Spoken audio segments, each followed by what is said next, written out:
21শে ফেব্রুয়ারি প্রভাত ফেরির আজকের এই অনুষ্ঠানের সম্মানিত সভাপতি, নিজ পশ্চিমপাড়া স্কুল অ্যান্ড কলেজের সম্মানিত অধ্যক্ষ জনাব সাইদুর রহমান সাহেব, মঞ্চে উপবিষ্ট অত্র বিদ্যালয়ের দাতা সদস্য আমার সহকর্মী জনাব মোহাম্মদ আলী সাহেব, মঞ্চে উপবিষ্ট অত্র বিদ্যালয়ের দাতা ও প্রতিষ্ঠাতা সদস্য জনাব উল্লভ সাহেব, মঞ্চে উপবিষ্ট অত্র বিদ্যালয়ের দাতা সদস্য জনাব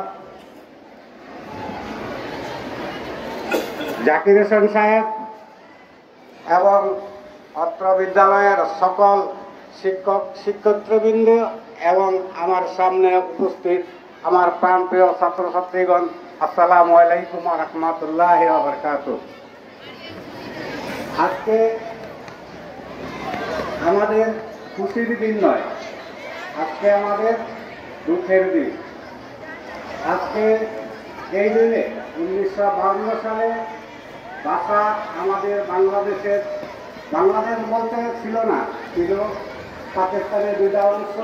আমরা ছিলাম পূর্ব পাকিস্তানে, আর এই পূর্ব পাকিস্তানের ভাষা ছিল বাংলা। পাকিস্তানিরা আমাদের এই মাতৃভাষা কেড়ে নেওয়ার জন্য পায়তারা শুরু করলো। তারা বিভিন্নভাবে এই পূর্ব পাকিস্তানের ভাষা বিদ্য করার জন্য যখন ঘোষণা দিল, তখন বাংলার জামাই ছেলেরা, শিক্ষক ছাত্র জনতা সবাই একত্রিত হয়ে আন্দোলন সংগ্রামের মাধ্যমে এই 21 প্রতিষ্ঠা করে।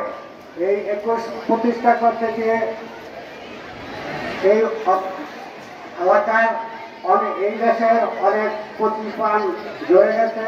তাদের রক্তের বিনিময়ে আমরা পেয়েছি আমাদের এই মাতৃভাষা বাংলা ভাষা। যারা আমাদের এই ভাষার জন্য প্রাণ দিয়ে গেছে, আমি অত্র বিদ্যালয়ের পক্ষ থেকে এবং পশ্চিমপাড়া উচ্চ বিদ্যালয়ের ম্যানেজিং কমিটির পক্ষ থেকে আন্তরিক মোবারকবাদ জানাই, তাদের রোহে মাগফিরাত কামনা করি।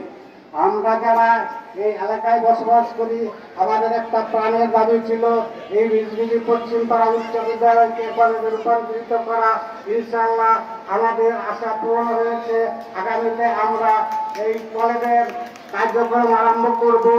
আমরা এলাকাবাসী এবং তোমরা যারা ছাত্রছাত্রী আছো, তোমাদের কাছে অনুরোধ রাখবো, তোমরা এলাকায় সবাই প্রচার করবে যে আমাদের স্কুল আর এখন স্কুল নেই, আমাদের স্কুল কলেজে রূপান্তরিত হয়েছে। আমাদের এলাকার ছেলেমেয়েরা এই এলাকার কলেজে লেখাপড়া করতে পারবে, এই আশাবাদ ব্যক্ত করে এবং সবাইকে ধন্যবাদ জানিয়ে আমি আমার বক্তব্য শেষ করছি। আসসালামু আলাইকুম ওয়া রাহমাতুল্লাহি ওয়া বারাকাতুহু।